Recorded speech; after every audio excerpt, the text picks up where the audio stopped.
말씀을 봉독하겠습니다. 무교절의 첫날 곧 유월절 양 잡는 날에 제자들이 예수께 여짜오되 우리가 어디로 가서 선생님께서 유월절 음식을 잡수시게 준비하기를 원하시나이까 하매 예수께서 제자들 중에 둘을 보내시며 이르시되 성내로 들어가라. 그리하면 물 한 동이를 가지고 가는 사람을 만나리니 그를 따라가서 어디든지 그가 들어가는 그 집 주인에게 이르되 선생님의 말씀이 내가 내 제자들과 함께 유월절 음식을 먹을 나의 객실이 어디 있느냐 하시더라 하라. 그리하면 자리를 펴고 준비한 그 큰 다락방을 보이리니 거기서 우리를 위하여 준비하라 하시니 제자들이 나가 성내로 들어가서 예수께서 하시던 말씀대로 만나 유월절 음식을 준비하니라. 저물매 그 12를 데리시고 가서 다 앉아 먹을 때에 예수께서 이르시되 내가 진실로 너희에게 이르노니 너희 중에 한 사람 곧 나와 함께 먹는 자가 나를 팔리라 하신대 그들이 근심하며 하나씩 나는 아니지요 하고 말하기 시작하니 그들에게 이르시되 12 중의 하나 곧 나와 함께 그릇에 손을 넣는 자니라. 인자는 자기에 대하여 기록된 대로 가거니와 인자를 파는 그 사람에게는 화가 있으리로다. 그 사람은 차라리 나지 아니하였더라면 자기에게 죽을 뻔하였느니라 하시니라. 아멘. 할렐루야. 예, 오늘 예배 나오신 여러분 진실로 축복합니다. 다 마스크를 쓰고 계셔가지고요. 우리가 서로 이 코로나 때문에 우리 장로님도 기도하셨지만 코로나 때문에 이 소통하기가 참 힘들었죠, 그렇죠? 예, 근데 뉴스를 보니까 이제 조금 있으면 백신 접종 완료자들이 70% 전 국민의 70% 이상이 된다고 합니다. 여러분 2번 다 거의 다 맞으셨습니까? 다 안 맞으셨습니까? 예.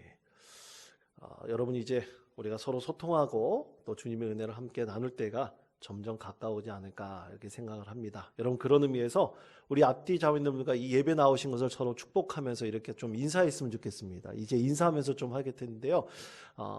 잘 나오셨습니다. 주님의 이름으로 축복합니다. 이렇게 인사하겠습니다. 주님의 이름으로 축복합니다. 주님의 이름으로 축복합니다. 주님의 이름으로 축복합니다. 예전에는 마스크 쓰고도 불안했었는데 이제 마스크 쓰고 이렇게 인사하니까 좀 괜찮은 것 같아요. 그렇죠? 예. 여러분 우리가 예수 안에서 참으로 성공적인 인생을 살아갈 것이라고 믿습니다. 여러분 인생은 성공하셨습니까? 성공하셨습니까? 예. 저는 진행형입니다. 아직 성공적인 인생을 살아가는 것이 과연 무엇인지 우리가 주님 안에서 꼭 발견할 수 있는 믿음의 성도들 되었으면 좋겠습니다. 여러분 전에도 한번 말씀드린 적이 있었는데 워렌 버핏이라는 최고의 투자가를 만나기 위해서 그 점심 한 끼나 저녁 한 끼 먹기 위해서 수십억을 돈을 쓰는 사람도 있어요. 근데 그 사람들이 만나기를 원하는 이유가 뭡니까? 성공에 대한 갈망입니다. 근데 그들의 성공은요? 다 돈에 매어져 있는 성공입니다. 그런데 돈에 매어져 있는 성공이 진짜 인생의 성공일까? 여러분 이 워렌 버핏이라는 사람이 유명한 이름을 본따서 그와 함께 가상으로 대화를 하듯이 만든 인생 성공 법칙에 대한 책이 있어요. 워렌 버핏과 함께한 점심 식사라는 책이 있습니다. 이 책에 보면 정말 성공하기 위해서는 어떤 법칙이 필요할까? 이 책에서는 6가지를 우리에게 제안을 하고 있습니다. 하나만 여러분에게 소개시켜 드릴까 합니다. 먼저 첫째는 자신을 행운아로 생각하라고 했습니다. 자기 만족감과 행복감이 있는 사람들, 그 사람들은요 정말 자기를 행운아라고 생각한다고 합니다. 그러니까 자기에게 끊임없이 얘기를 해야 돼. 나는 행운하다. 나는 행운하다. 그런 마음을 가지고 하루하루 살게 된다면 자기 만족감과 행복감의 근력이 점점 강해지고 세질 수 있다고 합니다. 두 번째는 정말로 사랑하는 일을 하라라고 권면을 합니다. 여러분 사람이 한평생 살면서 자신이 정말로 하고 싶은 일을 발견하고 살아가는 사람만이 행복한 사람입니다. 아무리 그것이 돈 되는 일이 아니라 할지라도요. 섬기는 일을 하는 것이 자기에게 행복하다면 그 일을 행할 때 참 행복감을 누릴 수가 있고 성공적인 인생을 살아갈 수 있다고 합니다. 또 세 번째는요. 현명한 동료를 사귀어라 라고 했습니다. 현명한 동료. 근데 현명한 동료는 무슨 사람들일까요? 지혜로운 사람을 꼭 얘기하는 게 아니에요. 자기와 함께 비전을 공유할 수 있는 사람입니다. 가장 비전을 공유할 수 있는 사람, 먼저 부부가 될 수도 있겠죠. 그리고 자신과 함께 뭔가를 이루고자 하는 꿈을 꾸는 사람들이죠. 그 사람들을 많이 만들어 나가라는 얘기입니다. 네 번째는 스스로 판단하고 인내하라고 했어요. 스스로 판단하고 인내하라. 그러니까 자기가 한번 결정할 때는 심사숙고하여서 기도하면서 뭔가를 결정한다면 절대로 후회하지 말라는 겁니다. 뒤로 돌아보지 말라는 거예요. 그것을 위해서 최선을 다하라는 뜻입니다. 다섯 번째로는 이미 이루었다고 믿어라 라고 했습니다. 믿음의 힘입니다. 여러분이 믿음의 힘을 믿으십니까? 그렇게 우리가 믿음을 가지고 우리가 최선을 다해서 살다 보면 하나님께서 좋은 것을 이루어 주신다는 것이죠. 그리고 마지막으로 베풀며 검소하게 살아라 라고 했습니다. 베풀며 검소하게 살아라. 저는 이 책을 접하면서 이 6가지 성공의 법칙이 꼭 성경에서 우리에게 말씀하고 있는 것을 다 얘기하고 있는 것은 아닌가, 그렇게 생각을 했습니다. 여러분, 성경에서는요 늘 베풀며 살라고 말씀합니다. 검소하게 살라고 말씀을 합니다. 그리고 믿음 가운데서 늘 주님을 의지하며 살라고 합니다. 그것이 바로 성공적인 인생을 살아가는 것이다 라고 분명하게 말씀을 합니다. 여러분, 그런 믿음의 삶을 살아갈 수 있는 우리 믿음의 성도들 다 되시기를 권면드립니다. 그것은 한 발짝 한 발짝 살아가는 것입니다. 언제까지일까요? 이 세상에서의 삶이 다하는 그때까지입니다. 우리가 이 세상에서 다하는 그때까지 삶을 이 예수님과 함께 동행하면서 예수님과 만나면서 성공적인 인생을 살아가는 믿음의 성도들이 될 때 하나님께서 그의 인생을 가장 행복하게, 가장 복되게 해 주실 것이라고 믿습니다. 자, 그렇다면 오늘 말씀 속에서 등장하는 예수님의 제자들은 어땠을까요?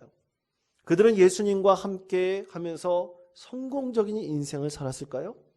아까 조금 전에 소개시켜드린 워렌 버핏과 함께한 점심 식사라는 그 책은 6일 동안 매일 점심을 이 버핏과 함께 하면서 경험한 6가지 성공 법칙에 대해서 얘기합니다.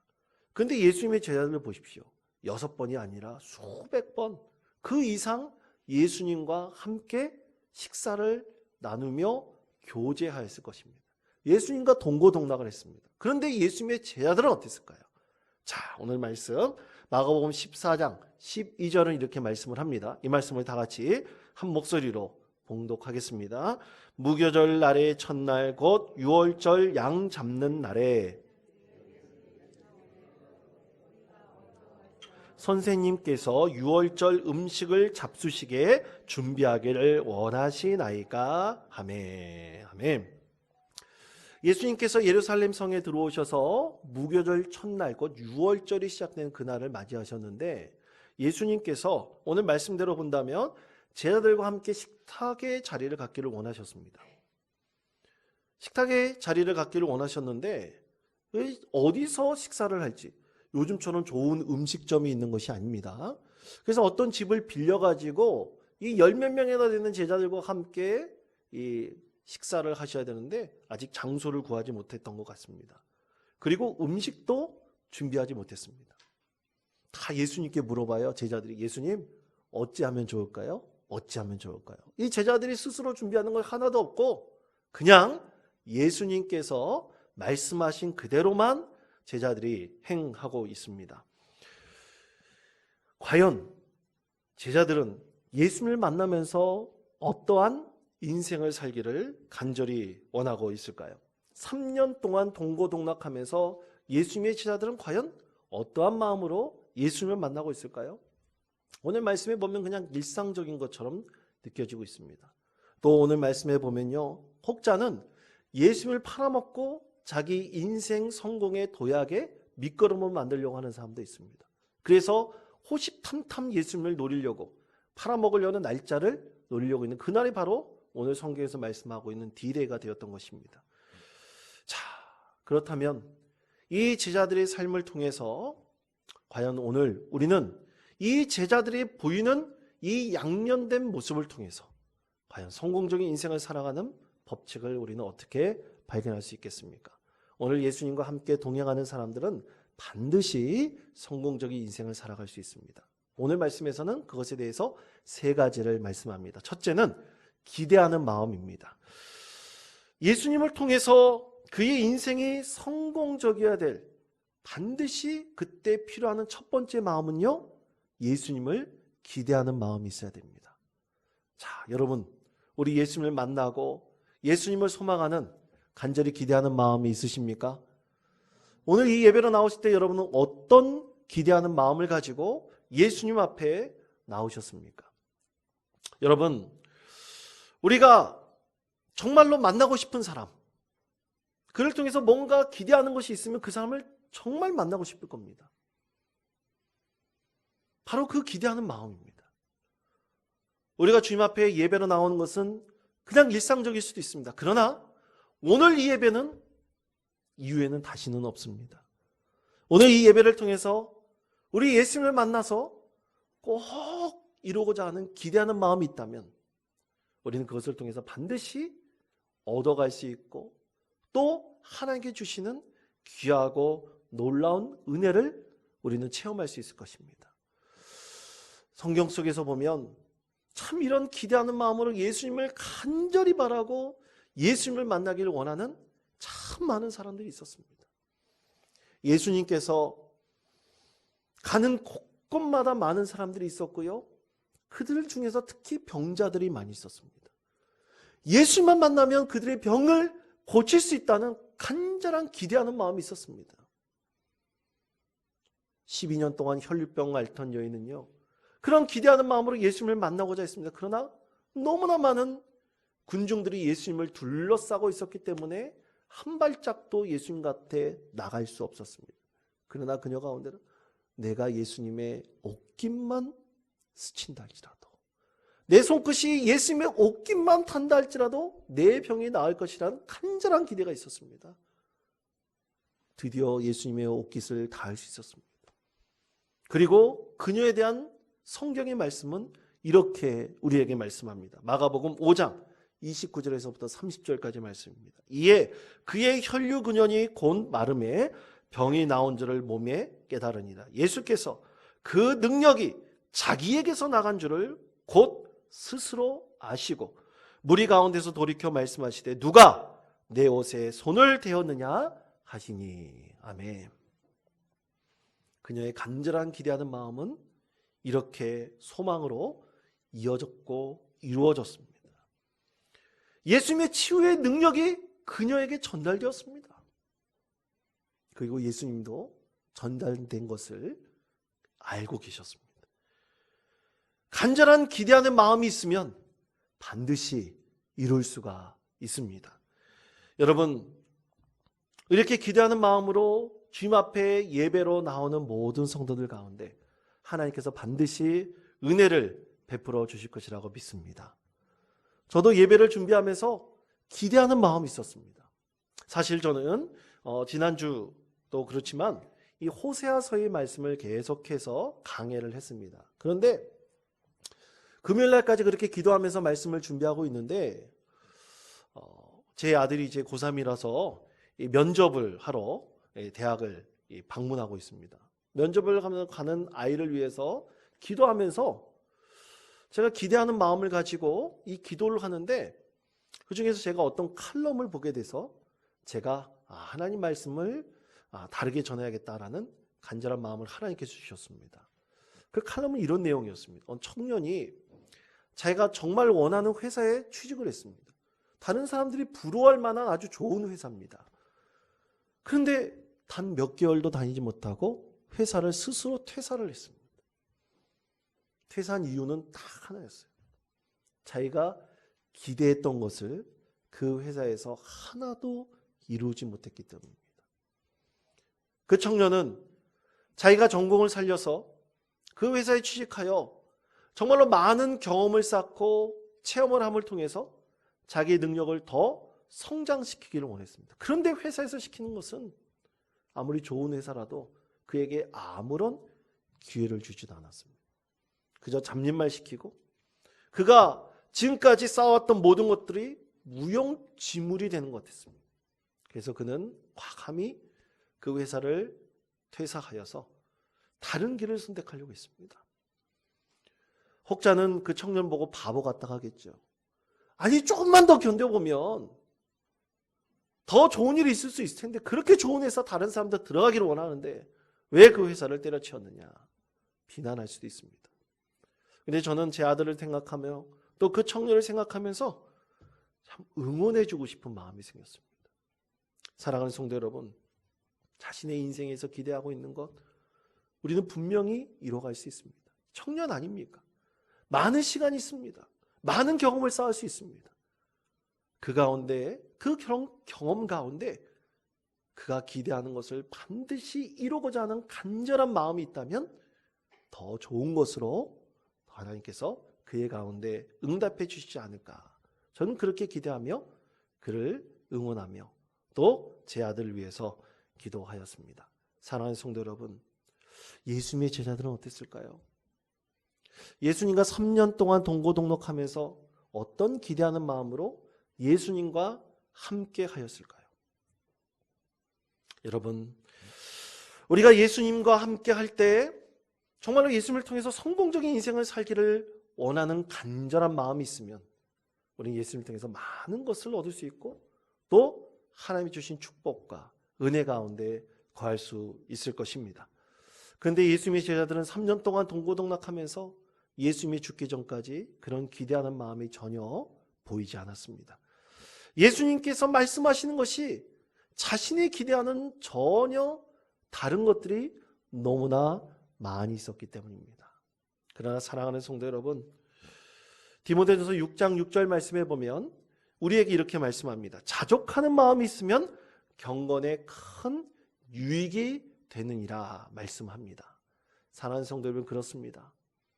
우리가 진실로 예수님을 잘 섬기고 경건하게 살기 위해서 우리에게 온전히 필요한 것은 자족하는 마음입니다. 자족하는 마음이 우리 기대하는 마음이 되어야 됩니다. 그러나 이것과 멀어진다고 한다면 여러분 우리는 진정으로 믿음 가운데 하나님께서 주시는 귀하고 복된 이 경건과 믿음의 성숙되는 축복을 얻을 수가 없습니다. 여러분 우리 이렇게 예수 안에서 기대하는 마음을 가지고 살아가는 인생들은요 하나님 품에 올라갈 때까지 계속됩니다. 여러분 한 발짝 한 발짝 우리 예수님 안에서 참된 성공이 무엇인지를 깨닫고 늘 예수님을 만나기를 기대하시며 소망하시는 믿음의 성도 되시기를 간절히 축원드립니다. 두 번째로 기대하는 마음과 더불어 꼭 필요한 것이 있습니다. 여러분 그것은 준비하는 마음입니다. 예비하는 마음입니다. 자, 마가복음 14장 15절 16절 이렇게 말씀합니다. 우리 다 같이 한 목소리로 읽겠습니다. 그리하면 자리를 펴고 준비한 큰 다락방을 보이리니 거기서 우리를 위하여 준비하라 하시니 제자들이 나가 성내로 들어가서 예수께서 하시던 말씀대로 만나 유월절 음식을 준비하니라. 아멘. 자, 예수님께서 이 만찬 준비하기 위해서 몇 가지 지침을 주셨죠. 물동이 이는 깃는 사람들을 만나가지고 그에게 물어봐가지고 그가 말하는 장소를 예비하라고 했고요. 또 음식도 준비하라고 했습니다. 자, 그런데 여러분 우리가 읽은 마가복음 14장 12절에서부터 21절까지의 말씀에 보면 준비하라는 단어가 대체 얼마나 나올까요? 신약 성경에서는 이 준비하다라는 헤토이 마조라는 단어가 약 40번 정도 나온다고 하는데 오늘 말씀에서는 3번 정도 나옵니다. 신약 성경 전체에서 한 40번 정도 나오는 말씀이 오늘 우리 이 짧은 말씀에서 3번씩이나 나오고 있어요. 그게 잘 준비하라고 예수님께서는 신신당부하고 있는 것이 아주 자세하게 장소부터 또 먹는 것까지 예수님께서 잘 준비하라고 말씀하고 있습니다. 여러분 정말로 소중한 사람과 만난다고 한다면 우리는 잘 준비해야 될 것입니다. 제가 이제 원통에 온 지 3년 정도 지나고 있는데 이 장로님들께서 저에게 첫 번째 하신 말씀이 있어요. 목사님 여기 살다 보면 한 3년 정도 손님 되게 많이 치를 것입니다. 이렇게 얘기하셨어요. 알고 보니 진짜 한 3년 정도 지나다 보니까 참 손님들이 많이 방문을 합니다. 이것이 관광지지 않습니까? 특히 이 가을은 무슨 계절입니까? 단풍의 계절입니다. 오늘도 또 손님들이 온다고 합니다. 그래서 단풍 구경 간다고 하는데요. 준비하려고 그러니까 되게 마음도 분주합니다. 이 손님 맞을 준비 뭐 별로 할 것 없다고 생각할 수 있지만 또 온다 그러면 준비할 것이 굉장히 많아요. 예수님도 마찬가지였어요. 근데 제자들은 그렇지 않아요. 예수님의 말한 대로만 준비합니다. 여러분 혹시 제자들이 예수님과 만날 마지막 저녁 식사라고 한다면 그들의 마음이 그랬을까요? 아닙니다. 분주한 마음으로, 안타까운 마음으로, 참으로 간절한 마음으로 그 마지막 만찬을 준비했을 것입니다. 제자들은 모르고 있었어요. 그렇지만 예수님만 아셨습니다. 그래서 예수님께서는 더 자세하게, 더 세밀하게 저녁을 준비토록 하셨고 또 예수님만이 특별한 행사를 준비하셨습니다. 그것은 바로 제자들의 발을 닦아주는 것이었습니다. 진정으로 섬김의 모습을 보였던 예수님의 그 모습 그대로 제자들의 발을 깨끗하게 닦아주시기를 간절히 원하셨습니다. 여러분 그렇습니다. 우리는 이 세상을 살면서 하나님 품에 올라가는 준비를 해야 됩니다. 그 준비는 매일같이 이루어집니다. 또 예배 가운데 예수님을 만나기를 간절히 준비해야 됩니다. 예수님을 만나기를 간절히 준비할 때 우리는 이 예배를 참되고 거룩하고 진실하게 오직 하나님께만 영광을 올려드릴 수 있을 것입니다. 예전에 제가 섬겼던 교회에 담임 목사님 얘기를 좀 하겠는데요. 좀 양해해 주시길 바랍니다. 이 목사님 참 큰 교회를 섬기셨습니다. 또 보니까 그렇게 큰 교회를 섬기니까 참 예배가 많습니다. 그래서 이 목사님께서는 이제 저희 이 부목사들에게 항상 얘기하시는 것이 토요일 날 준비를 잘하라. 자기가 어떻게 준비하는지를 항상 얘기하셨습니다. 목사님은 토요일 날 저녁 한 8시쯤 9시 사이에 되면 항상 잠자리에 눕는다고 하셨습니다. 그렇게 가르쳐 주셨습니다. 그리고 토요일 날 되면 꼭 먹는 음식이 있어요. 꼭 고기를 먹는다고 합니다. 이 기운을 돋기 위해서요. 이 고기란 뜻이 그 뜻 아니면 기운을 돋는다는 뜻 아닙니까? 좋은 고기를 꼭 드신다고 했어요. 그리고 일찍 주무신다고 했습니다. 왜냐하면 그 다음날 이 육신의 준비뿐만 아니라 영적인 준비를 하여서 그 다음날 성도들에게 또 하나님께 예배할 때 최고의 예배를 하나님께 올려드리기를 간절히 원했기 때문입니다. 설교를 5번 합니다. 7시, 9시, 11시, 1시, 3시 5번 하는데요. 정말 힘듭니다.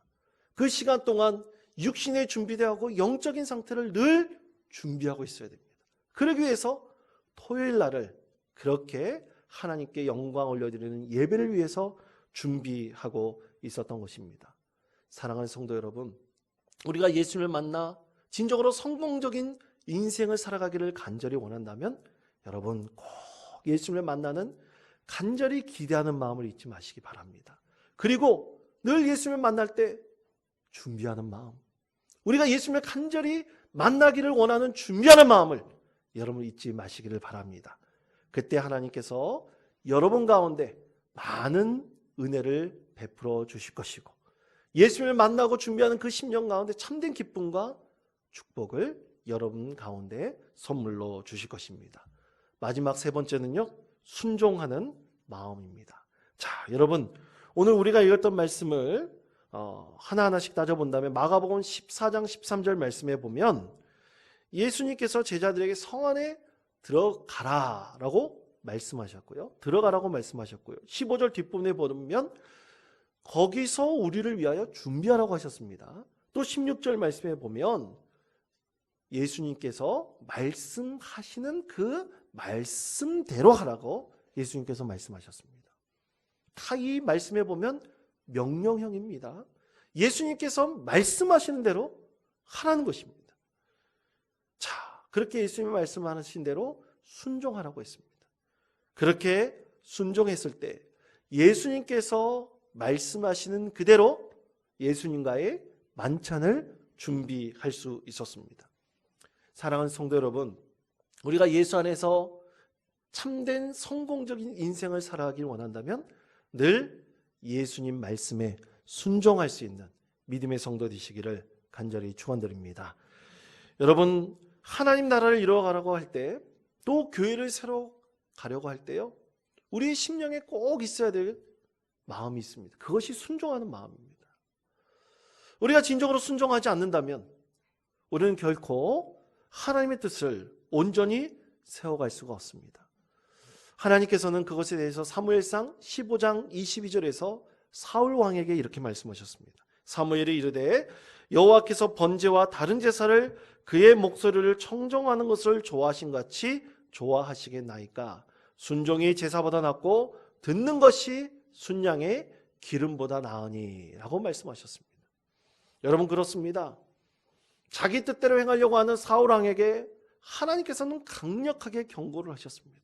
이 말씀을 들을 때 사울 왕은 이 머리에 큰 망치로 꽝 하고 맞는 것 같은 마음이 덜컥 가라앉았습니다.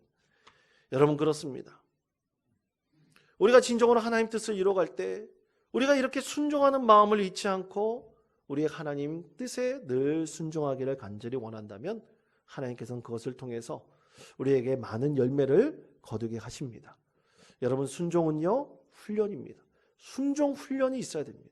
시련이 바로, 우리 인생 가운데 시련이 순종 훈련이라 할 수가 있습니다. 그러므로 혹시 우리 가운데 시련이 있습니까? 우리가 당하는 어려움이 있습니까? 하나님께서 우리를 순종 훈련시킨다고 여러분 믿으시고, 이 순종 훈련에서 반드시 이기고 이 순종 훈련을 끝까지 감당할 수 있는 우리 믿음의 성도 되시기를 축원드립니다. 영적 지도자이고 심리학자로 알려진 데이비드 배너는 주님이 원하시는 것은 자동 인형처럼 외형만 따르는 복종이 아니라 마음과 뜻을 다해 의탁하는 순종이라고 했습니다. 마음과 뜻을 다해 의탁하는 순종이다. 하나님께서는 우리가 로봇같이 살기를 원하지는 않으십니다. 우리 인생 가운데 생각하고 품고 있는 것, 그 모든 것을 의탁하며 순종하는 믿음의 삶을 살기를 우리 하나님께서는 간절히 원하고 계십니다. 유명한 아시시의 성 프란치스코에게 어느 날 2명의 청년이 찾아왔습니다. 선생님, 저희를 제자로 받아주십시오. 그러면 순명하면서 하나님만을 섬기겠습니다.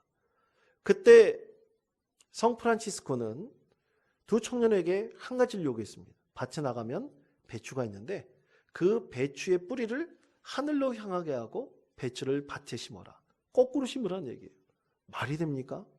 말도 안 되는 얘기죠. 그런데 그 말을 듣고 한 청년은 가져 실제로 배추를 거꾸로 심었습니다. 근데 다른 한 청년은, 아니, 프란시스코 선생님이 오랫동안 수도 생활을 하니까 정신이 좀 혼비해졌나 보다, 그러면서 그 말을 따르지 않았습니다. 여러분, 그때 프란치스코가 두 청년에게 요구한 것은 너무나 간단한 명령이었습니다.